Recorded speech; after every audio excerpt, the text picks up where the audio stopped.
Kenapa sih ini orang bisa nekat? Ini apa lagi nih? Ulama besar dilawan semua, saudara. Ijma dilawan. Begitu saya periksa, saya baru tahu, oh pantes. Nggak ada ahli sejarah di seluruh dunia nggak kenal Wali Songo, saudara. Ahli nasab di seluruh dunia nggak kenal Wali Songo, saudara. Yang kenal Wali Songo orang Indonesia dan habaib.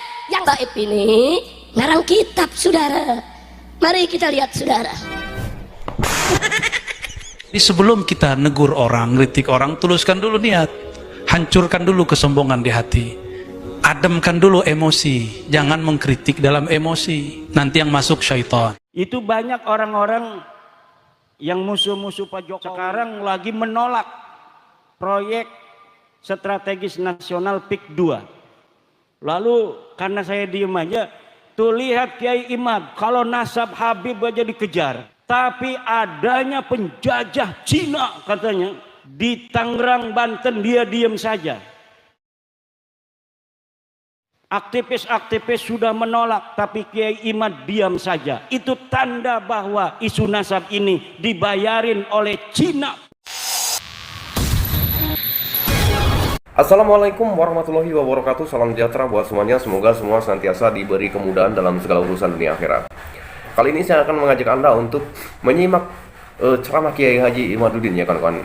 Namun begitu, ini adalah satu jawaban daripada isu yang konon Kiai Haji Imaduddin ini dibayar oleh Cina untuk mengalihkan isu kasus-kasus besar, ya kan.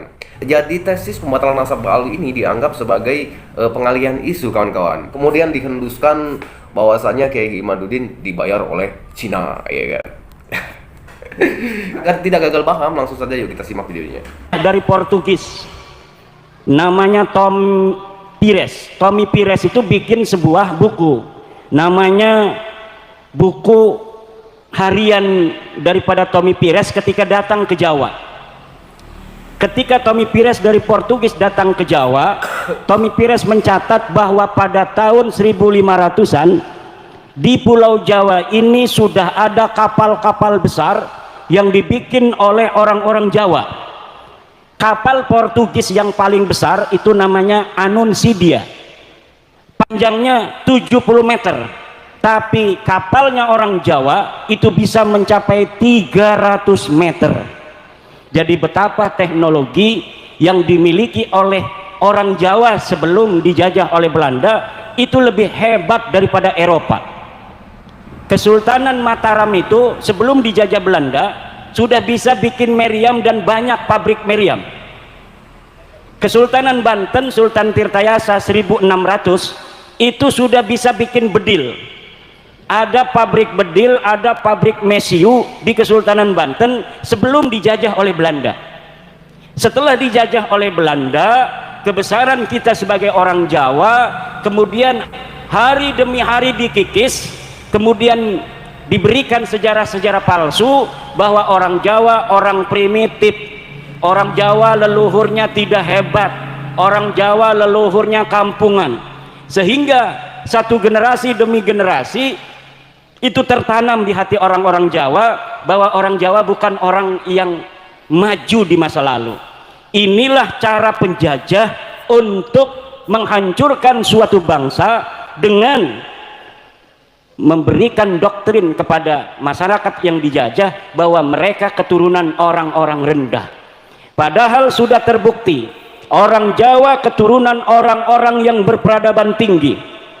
Peradaban di dunia ini yang tersisa hari ini selain di Mesir, Yunani, juga di Indonesia.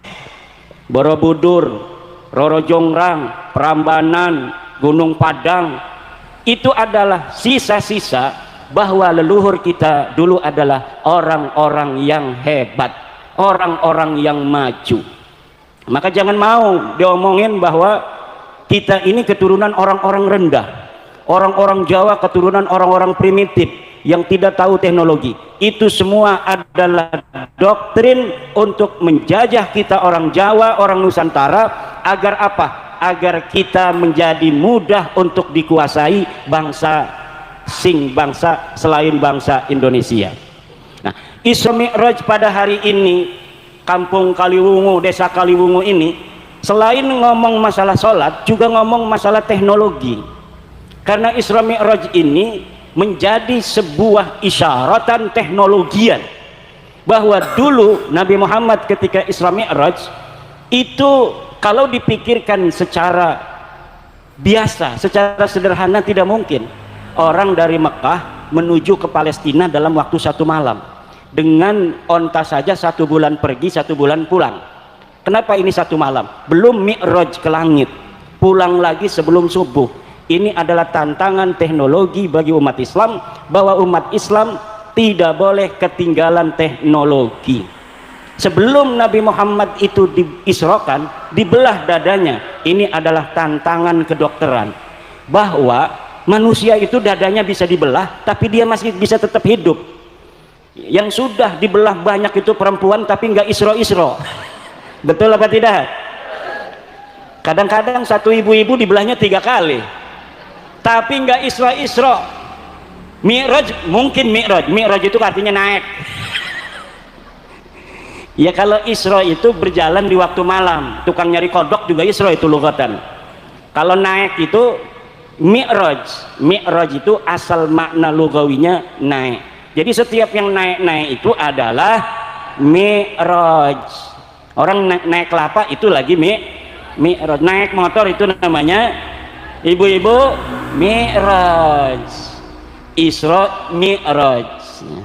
Subhanalladzi asra bi'abdihi laila minal masjidil haram ilal masjidil linuriyahu min ayatina innahu huwas sami'ul basir. Subhanalladzi asra, maha suci Allah yang telah memperjalankan hambanya. Hadaya dulu anna nabiyya urija bil jasadi war ruh li'an Allah abbara bi'abdi abdun ruhan wa jasadan. Jadi Nabi itu Isra Mi'rajnya ruh dan jasadnya, bukan hanya jasadnya saja, nggak ada ruhnya, orang mati itu mah. Bukan hanya ruhnya saja tanpa jasad, itu namanya orang ngimpi. Tetapi Isra Mi'raj itu ruhan wa jasadan, ruh dan jasadnya. Falidzalika abbara bi subhanallah. Subhanallah ini adalah menunjukkan hal yang besar. Kalaulah Nabi itu Isra Mi'rajnya hanyalah ngimpi, nggak usah pakai subhanallah. Wong saya juga pernah ngimpi, betul apa tidak? Kita adanya di Kebumen, ngimpi ke Jakarta. Itu aneh apa tidak? Tidak biasa. Tidak usah pakai subhanallah. Tapi karena Allah mengatakan subhanalladzi hada yadullu ala anna qaunil mi'raj bil jasadi war ruh li'annahu amrun mustaghrab, amrun ajib, sesuatu yang aneh, sesuatu yang luar biasa. Falidzalika abbara bi subhanalladzi. Kalaulah mimpi nggak usah pakai subhana. Ini orang yang tidak percaya Isra Mi'raj ini jangan gegabah, hukumnya kafir, Bu. Kenapa? Karena dalilnya Isra itu qat'iyyud dilalah wa qat'iyul wurud, qat'i hukumnya. Kalau Mi'raj itu hanya fasek. Orang yang tidak percaya Nabi Muhammad itu Mi'raj jasad dan ruhnya itu fasek, tapi tidak percaya pada Mi'rajnya mutlaqan, itu hukumnya kafir.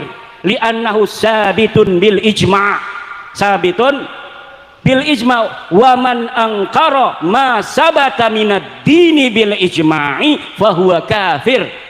Orang yang tidak percaya adanya sesuatu yang telah tetap sahih dari agama, maka dia hukumnya kafir. Wal mi'raju sabitun bil ijma' bi annahu waqi', walakin ikhtalafa al ulama fi anna al mi'raja bil jasadi am bir ruhi ma'an. Qalatil mu'tazilah, kata orang Mu'tazilah, kalau Isra Mi'raj betul jasad dan ruh, tapi kalau Mi'raj hanya ru'yah manamiyah. Apa namanya? Ru'yah manamiyah, ngimpi saja kalau Mi'raj.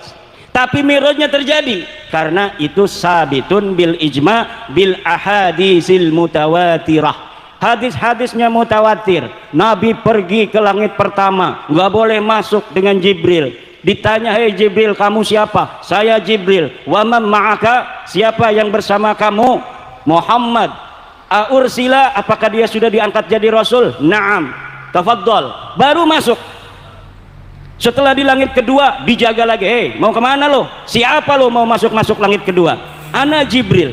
Wa man ma'aka? Siapa yang bersama kamu? Muhammad. Abu Isa, apakah dia sudah diutus jadi nabi? Betul, dia sudah diutus. Baru dibuka. Susah bu mau Mi'raj itu, susah mau Mi'raj. Makanya kata Imam Kusyairi, al-mi'raju la yaqa'u li ghairil Mustafa. Mi'raj itu tidak terjadi bagi selain Nabi Muhammad sallallahu alaihi wasallam. Ada orang ngaku-ngaku Mi'raj semalam 70 kali bu.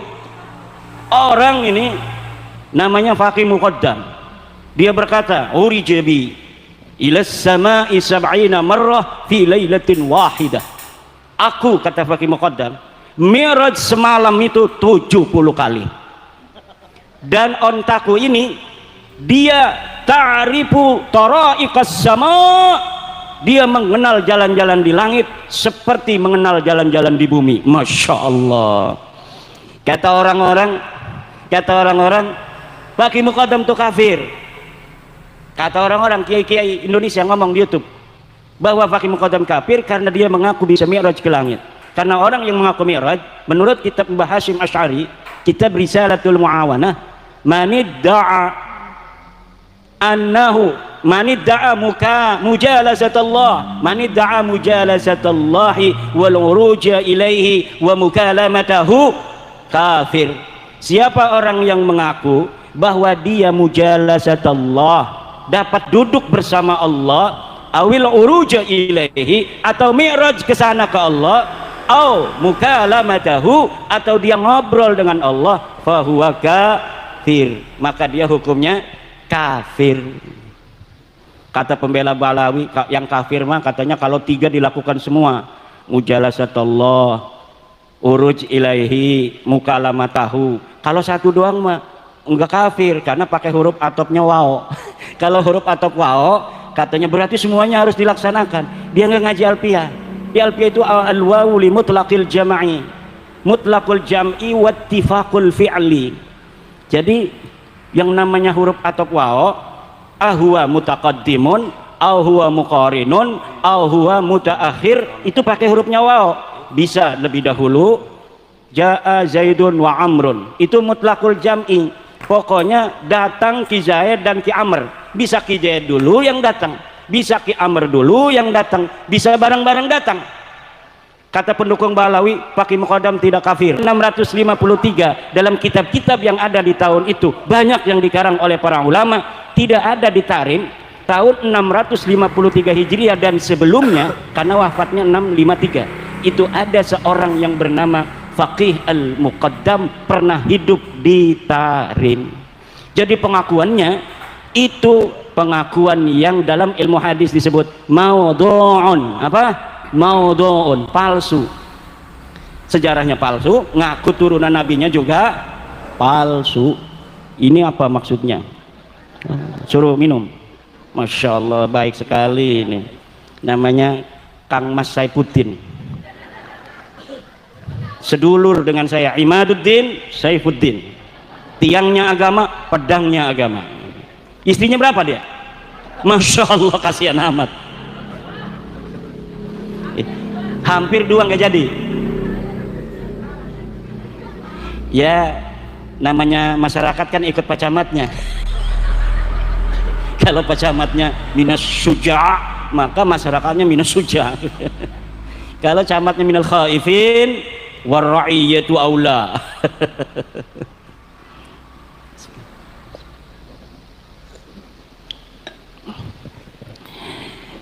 Saya ibu-ibu ngomong Faqih Muqaddam sebagai orang bayang yang tidak ada sejarahnya, tidak ada sosoknya, ini disangka dibayar oleh Cina katanya. Ini Kiai Imad ini membatalkan nasab Balawi karena dibayar oleh Cina. Kata saya, urusannya apa Cina sama saya?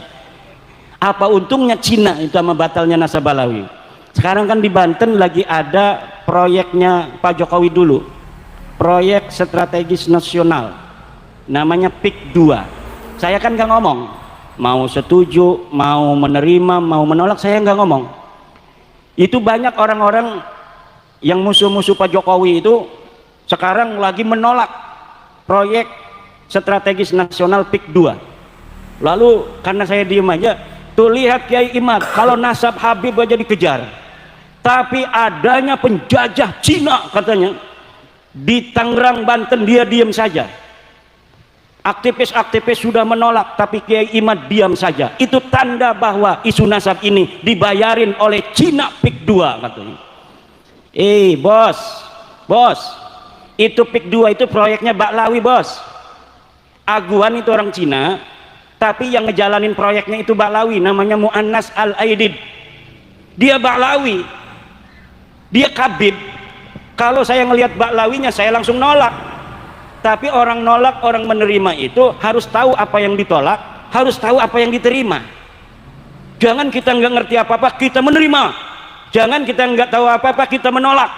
Saya nggak ngerti PIK 2 ini jenis kelaminnya apa, ini makhluk model apa ini PIK 2. Kenapa? Karena saya belum mendapat penjelasan sebenarnya seperti apa, proyeknya apa, manfaatnya apa, kerugiannya masyarakat apa kalau diterima.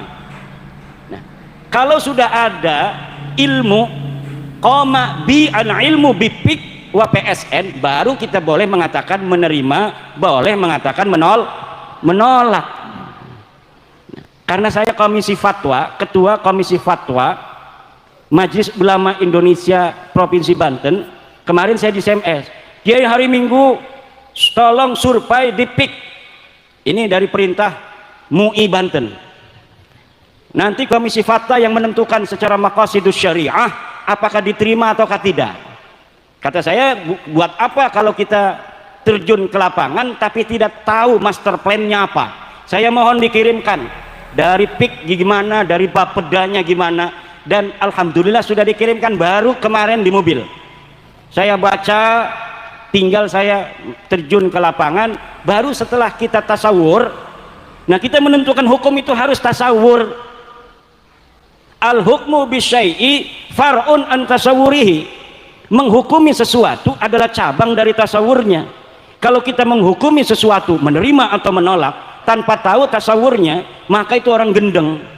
Tasawurnya dulu, tasdiknya dulu, lalu bagaimana manfaatnya, madaratnya kita timbang secara maqasidus syariah, baru kita menentukan sikap. Tapi banyak orang yang kesusu, belum apa-apa menerima, belum apa-apa menolak. Lah harus ditimbang. Setiap proyek yang dijalankan oleh negara pasti tujuannya kesejahteraan rakyat, Bu. Kalaupun ada di bawah itu hal-hal yang tidak sesuai dengan aturan, itu teknis lapangan, harus diselesaikan secara lapangan. Nah, kalau misalnya harus menunggu secara konvensional, itu Banten Utara yang sekarang mau dibangun itu kalau ngandalin Pemda kabupaten itu mungkin 100 tahun lagi baru bisa dibangun. Makanya ibu-ibu, kalau ada pembangunan dari pemerintah, terima dulu, nanti dilihat madarat manfaatnya, jangan nolak aja, nanti nggak maju-maju.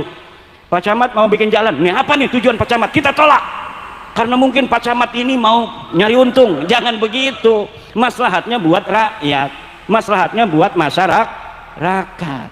Jadi sekali lagi, bahas nasab ini bukan karena sesuatu hal di lain kita, ini adalah intern Nahdlatul Ulama. Karena yang masih percaya Habib putune Nabi ku ya cuma NU. Wong liyan mau wis ora percaya Habib iku putune Nabi sing jaman bengen. Muhammadiyah iku ora percaya Habib putune Nabi sing bengen. Makanya Muhammadiyah sugih 300 triliun duit-duite ga. Muhammadiyah duit-duite 300 triliun, Bapak. Al-Irsyad orangnya sekarang intelek. Kenapa Al-Irsyad itu intelek, kaya? Karena mereka sing bengen wis ora percaya Habib putune Nabi. Lah wong NU masih makanan baik. Nang apa? Duitnya kakean didawir. Nah, fenomena uang ngaku putune Nabi tapi akhlaknya adoh karo Kanjeng Nabi ku dadi bingung. Lah lamun kita ngedeleng Gus-Gus ki ya, Anaknya kiai akhlaknya kayak kiai, tawadu, ngajine kewakel, sampai diajarine kedudu nang abae, dilempar ning pondok sejen.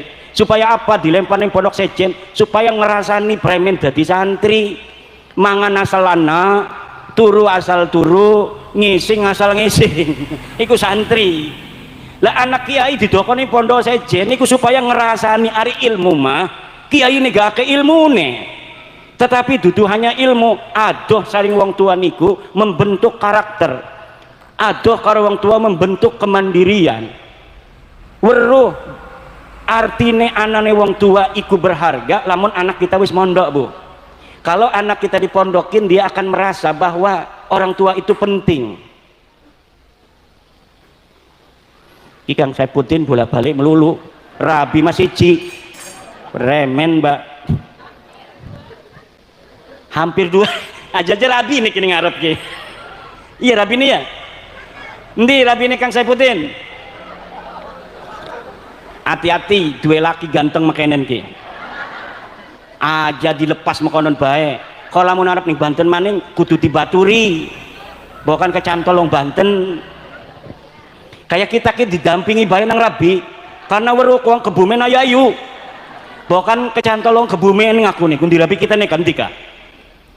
Alhamdulillah berarti disayangi nang rabi, tutu rabi watir, tutu disayang.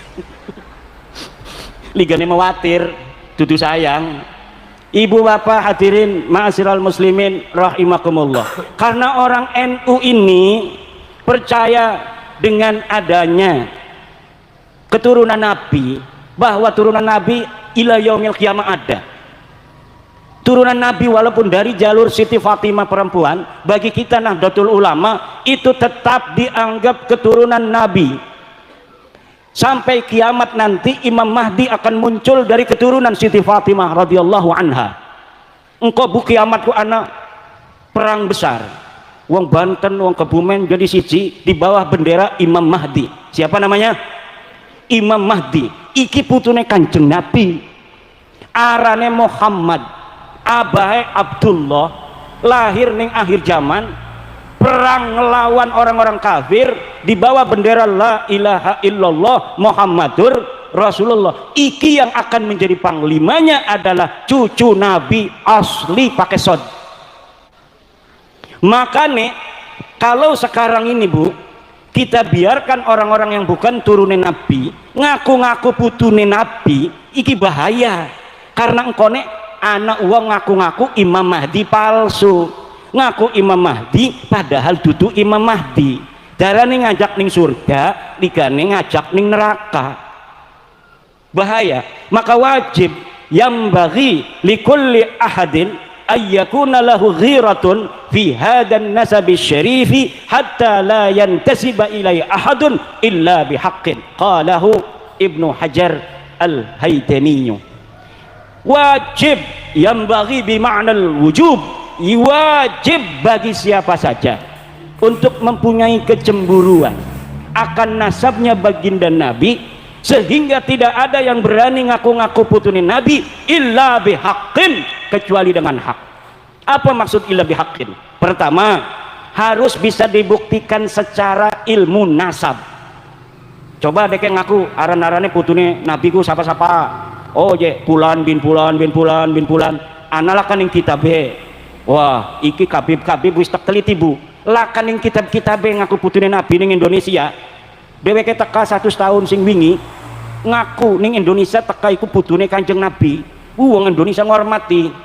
Duwe ayam siji dinekno, duwe wedhus siji dinekno, duwe rabi kadang-kadang dinekno. Nah untuk bila ligane barang diteliti dudu putune Nabi, dudu putune Nabi. Iki wis teliti-telitian taman bahwa kabib iku bin Sihab bin Semit, Topik Segap, Lutfi bin Yahya iku dudu putune Kanjeng Nabi, putune Ubed arane. Mang Ubed iku digelati ning sejarah laka arane laka uwong. Laka arane laka uwong. Katanya mengaku dia hidup 383 Hijriah. Ngaku jadi putune dadi anake Ahmad bin Isa.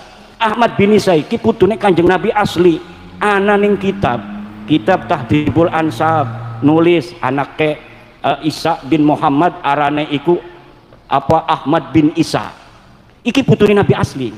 Nah kemudian si Kabib iki ngakune putune Ahmad bin Isa iki saking anaknya sing arane Ubed. Lah Ubed di kita gelati ning kitab-kitab iku laka anaknya Ahmad bin Isa arane Ubed. Ahmad bin Isa putune Kanjeng Nabi asli iki duwe anaknya cuma telu, Muhammad, Ali karo Husain. Ora ono sing arane Ubed. Lah Ubed iki anake sapa? Ya dudu anake sapa-sapa wong-wong gelaka aja. Boleh nulis-nulis doang. Sikiki misalnya ana wong pengen ngaku putune Sunan Gunung Jati. Arane Saifuddin, misal. Contoh doang. Arane Saifuddin. Cuma deke inget aran abai doang. Abai emang Saifuddin ku sapa? Misalnya Sahrudin ya. Saifuddin bin Sahrudin. Kan Sunan Gunung Jati 500 tahun sing wingi. Lah orang urus siapa-siapa diukur nang deke otake cerdas. Lamun zaman siki sampai Sunan Gunung Jati tahun 1570 berarti kudu ana aran wong 20. Lah deke ora kawang siji-sijine tulis pe uling aran. Saifuddin bin Sarudin bin Samsuddin bin Nasruddin bin Jalaluddin bin Khairuddin sampai bin Sunan Gunung Jati. Tidak berdasarkan cerita sejarah yang asli, tidak berdasarkan kitab nasab. Orang takon-takon wong Banten premen nasab wong Banten, orang takon-takon wong Cirebon premen nasab wong Cirebon ning Sunan Gunung Jati. Barang diakuraken wong Cirebon Sunan Gunung Jati duwe anak pasarean sing duwe keturunan ning Cirebon, ning Banten arane Hasanuddin, laka arane Saifuddin. Iki mang jere mang Saifuddin sikiki ngakuni Sunan Gunung Jati deke Saifuddin bin Anu bin Saifuddin maning bin Sunan Gunung Jati. Pas diteliti kepada manuskrip asli yang ada pada tahun 1500 Masehi, Sunan Gunung Jati duwe anake lanang roro ning Cirebon siji sing duwe keturunan arane Pasarean nurunaken keluarga Buntet Gus Abbas ketua umum PWILS, ning Banten nurunaken Maulana Hasanuddin duwe keturunan para raja-raja Banten. Laka anak Sunan Gunung Jati arane Saifuddin. Lah iki kira-kira diterima ta boten ku? Mang Saifuddin ngaku putune Kanjeng Nabi, putune Sunan Gunung Jati setelah 550 tahun dari hidupnya Sunan Gunung Jati. Sementara kitab-kitab yang ada menerangkan anak yang berketurunan laki-laki dari Sunan Gunung Jati cuma Pangeran Pasarean dan Maulana Hasanuddin Banten. Pasti kiaran Saifuddin ngakune Saifuddin niki anak Sunan Gunung Jati mbeke lahir di dokoning perahu, kemudian di tengah kening laut kegawa sampai kali manjing ning Kebumen, terus barang wis manjing ning Kebumen dijukut nang wong Kaliwungu ko makame digawe nang Kang Saifuddin makame ning Kaliwungu, makam Pangeran Saifuddin bin Sunan Gunung Jati Syarif Hidayatullah. Ya wong ari sing bloon mah percaya banget. Wih jere wong-wong lian sing ora percaya, wah iki palsu iki guys aja suudon ning wong Islam kudu husnudon wis dipercaya be menawi teh bener bukan duraka kewalet sirah ning Mang Saifuddin. Lah siki ge makonon, Bu. Saya bawa dalil nih bahwa pengakuan KB Balawi sing ngaku putune Nabi itu palsu. Deke ngaku ning tahun 895 mulai ditulis oleh Ali Asakron. Ali Asakron iki buyute Habib Sihab segala macam iku, Habib Rijik, Habib Bakar kayak iku buyute arane Ali Asakron nulis kitab putune Nabi tahun pira 895 Hijriah.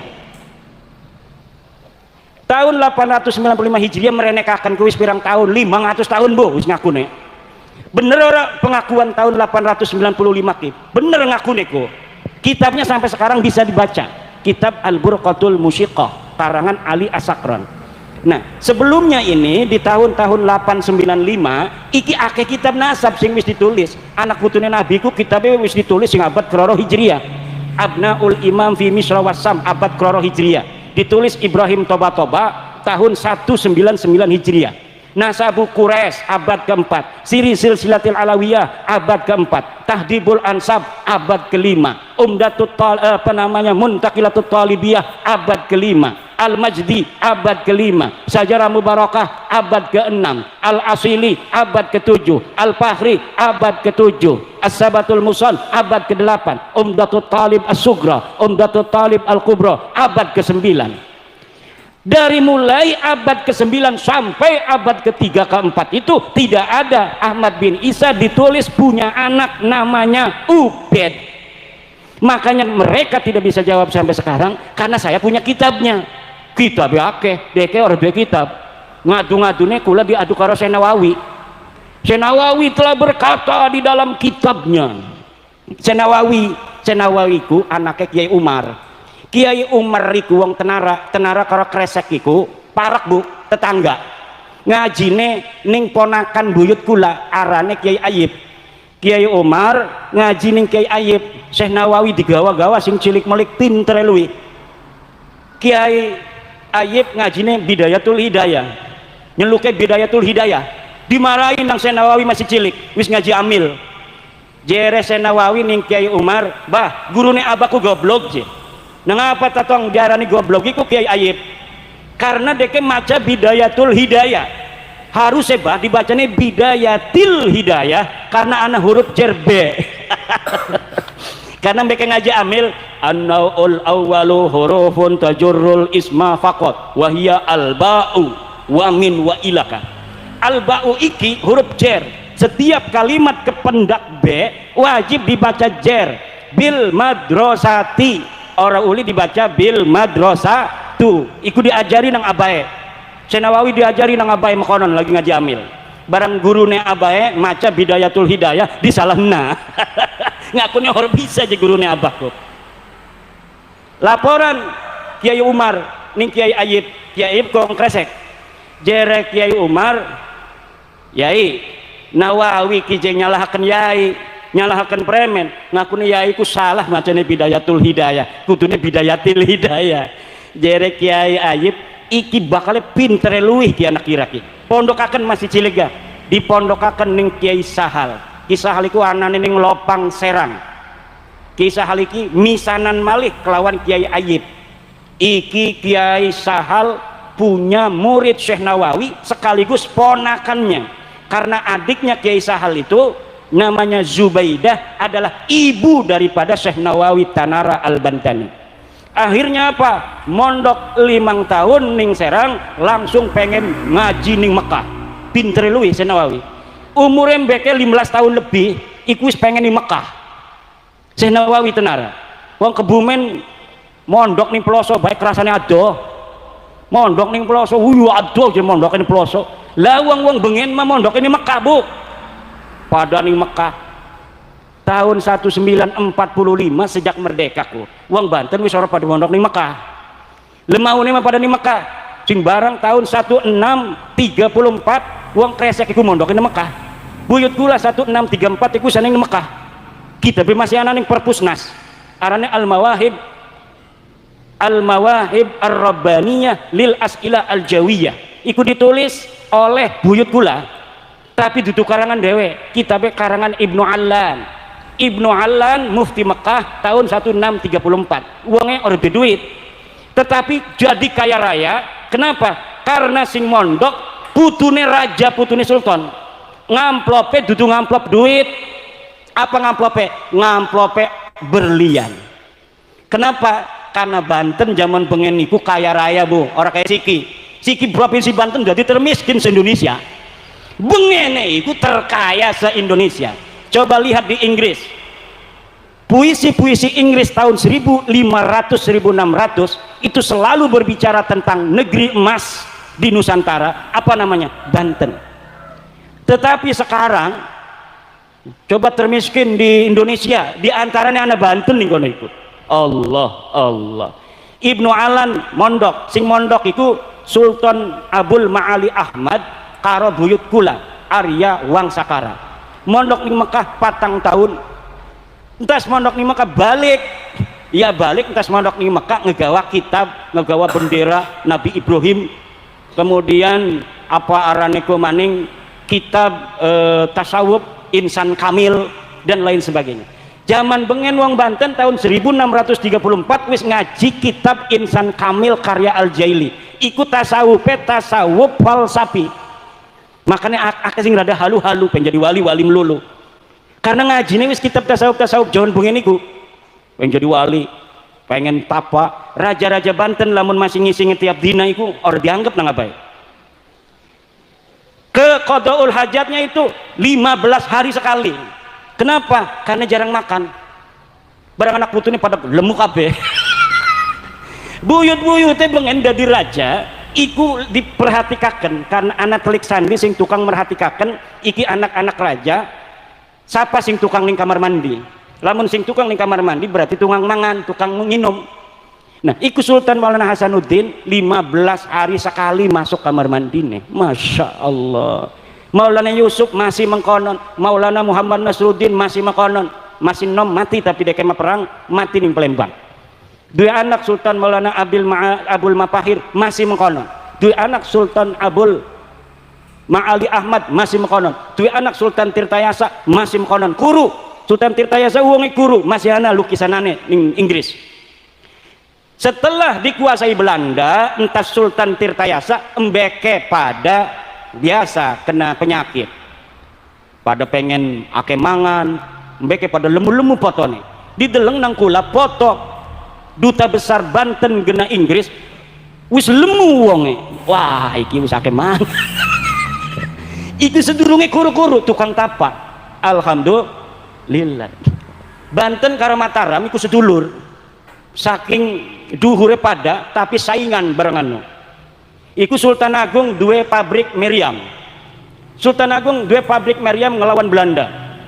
Wah, lamun Banten kalah maning kita di anak buah kita teger iki.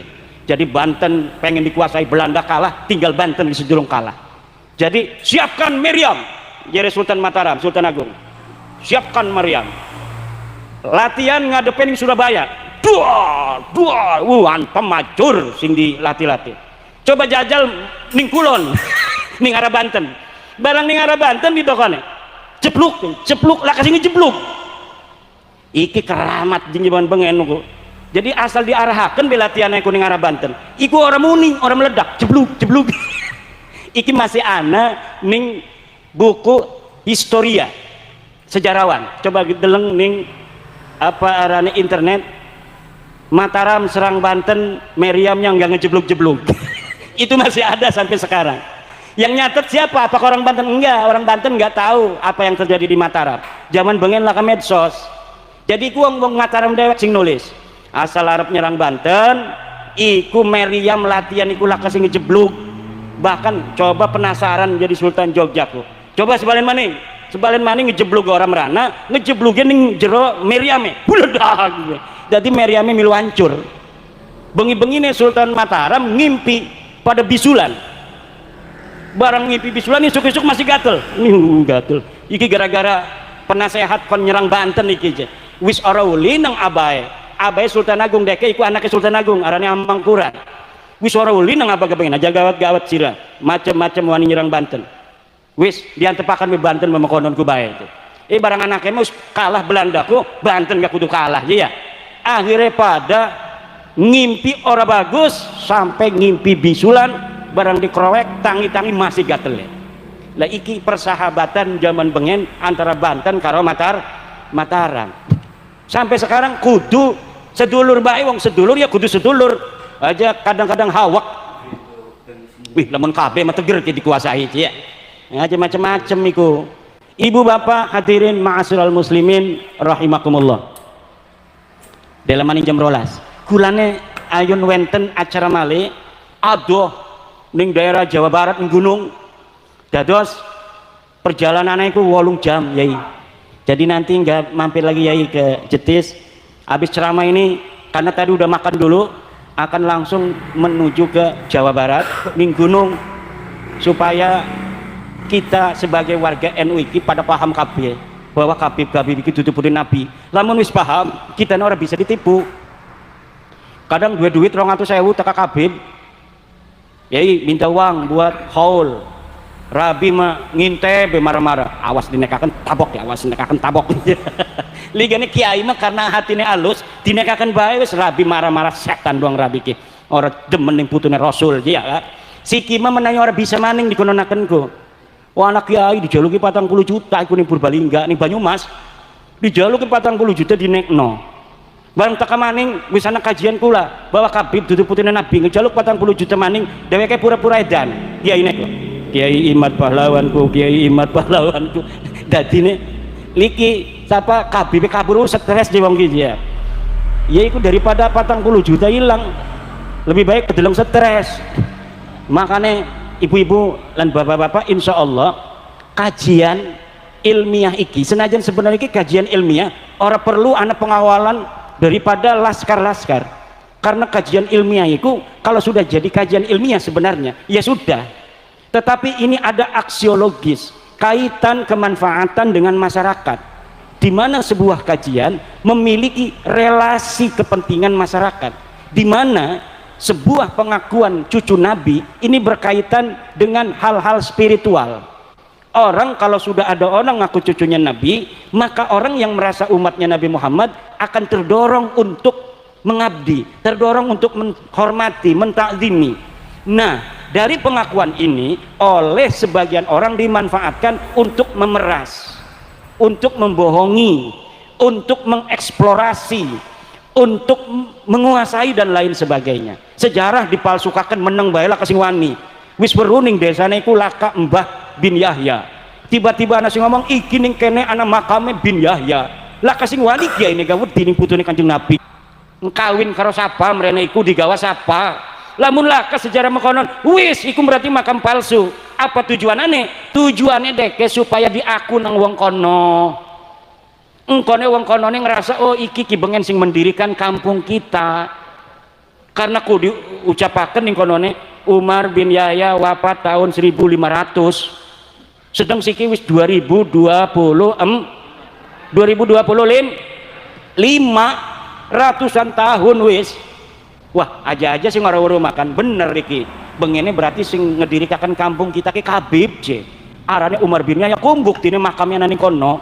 Jadi barang teka wong ngaku putune Umar bin Yahya iki, wah tuh wong kampung Kaliwungu pada ngormati kabeh. Ikilah pendiri daripada kampung kita ki anak putune ku dihormati. Ana sing mai lepet, ana sing mai sintrong, ana sing mai duren, ana sing mai duit, ana sing wis segala-gala. Balik dheweke, hoi mobil penuh alhamdulillah.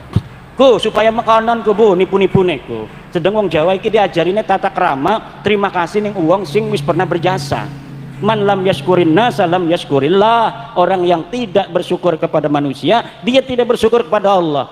Jadine wong kita kene mah nang apa? Wong baik-baik iku sing nyaman bengen abae, anaknya dihormati karena ngerasa terima kasih ning abah tuane bengen. Nang apa anak-anak kiai gampang dihormati nang para wong desa karena ingat abae bengen. Gitu betul? Nah, siki anak wong ngaku putune Nabi, komo pisan wong anake kiai bae dihormati komo ngaku putune Kanjeng Nabi. Lah lamun wonge bener putune Nabi izin, ketika dia ketahuan cucunya Nabi dia malu, menyembunyikan diri, enggak ngaku-ngaku. Lamun putu asli ciri-cirine makonon. Lamun putu palsu mbek keteka assalamualaikum.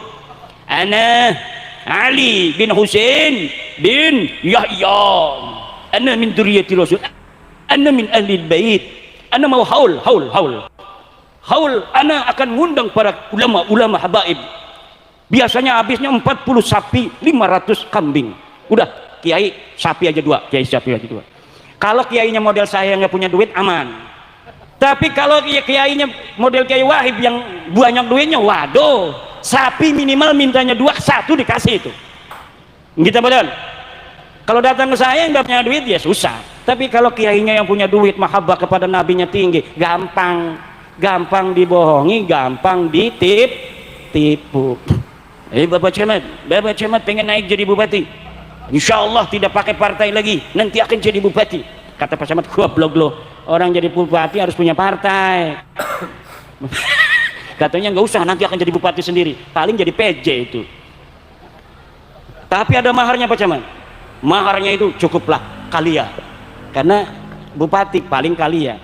Tapi kalau presiden mau nyalon presiden datang kepada cucu Nabi, Allah, masya Allah, alhamdulillah, khair, Alphard, mintanya Alphard itu kalau calon presiden gitu. Tapi kalau calon lurah ya biasalah motor Honda gitu. HP kalau pengen jadi RT itu. Ya jadi yang model-model begini yang tidak baiknya, insya Allah dengan adanya kajian ini orang-orang baiknya juga ada dari mereka, tapi banyak yang gak baik begini yang keliling-keliling ini, nanti tidak akan ada jalan lagi untuk menipu masyarakat, wabil khusus Nahdlatul Ulama. Karena kalau orang Muhammadiyah wis ora percaya sing bengen makanya suki-suki, wong Al-Irsyad ora percaya, wong HTI ku ora percaya, wong PKS ku ora percaya, senajan sikine baturan kayak kuma kepentingan politik, atine mah dek ora percaya. Tapi wong NU senajan sejen pilihan presiden, senajan sejen partai, lamun ana wong aku turunan Nabi, iku pasti dihormati. Kenapa? Karena cinta kepada baginda Nabi. Oleh karena itu kita harus semuanya mempunyai kepedulian, ustadznya di kampung, kiainya, pemudanya, ansornya, MWC-nya, untuk memberi kesadaran pada masyarakat. Jangan mudah percaya pada orang-orang yang mengaku cucunya Nabi. Takoni lamun deke ngaku putunya Nabi, haplogrupnya apa? Kalau bilang haplogrupnya J1, kemungkinan besar cucu Nabi. Tapi Kabib iki wis dites DNA, iku haplogrupnya G. Iku wong India, wong India pindahan sing Kaukasus, pindah sing Kaukasus ning India, pindah ning Oman ning Mirbat, pindah ning Yaman. Iku dudu wong Yaman acan, dudu wong Arab acan, wong endi? Wong India. Makane Najwa Shihab wis di tes DNA deleng ning internet, hasil DNA Najwa Shihab iku 48% mitokondrianya itu berasal dari India, dudu wong Arab. Mudah-mudahan barokah semua orang. Nah, demikian untuk video kali ini ya kawan-kawan. Jadi silakan kalian telaah sendiri, silakan kalian analisasi sendiri ya kan. Benarkah Kiai Haji Imanuddin dibayar oleh Cina? Kira-kira masuk logika enggak gitu ya kan. Terus kalau ngomong-ngomong sejarah atau bangsa Nusantara ya kawan-kawan, seperti yang pernah oknum Ba'alwi bilang gitu kan, kalau Indonesia ini, kalau Nusantara ini, Ba'alwi tidak masuk ke Nusantara, Indonesia masih menyembah pohon, dase gundul. Justru Ba'alwi bisa masuk ke Nusantara, itu adalah bukti bahwa Indonesia itu sudah beradab, sudah punya peradaban yang masyhur. Kalau masih primitif masuk ke Nusantara tentu langsung almarhum ya kan. Iya kan, ya seperti yang Kiai Imad sampaikan kawan-kawan ya kan, Nusantara itu cukup disegani di kancah dunia pada waktu itu. Maritim Indonesia itu sangat ditakuti, terutama para pedagang dari Eropa, Portugis itu cukup segan dengan kapal-kapal Indonesia ya kan yang pada waktu itu. Nah ini bisa dibuktikan dari manuskrip, dari prasasti kebesaran Nusantara pada waktu itu ya kan. Jadi Ba'alwi ini memang banyak kedabrus ya kan.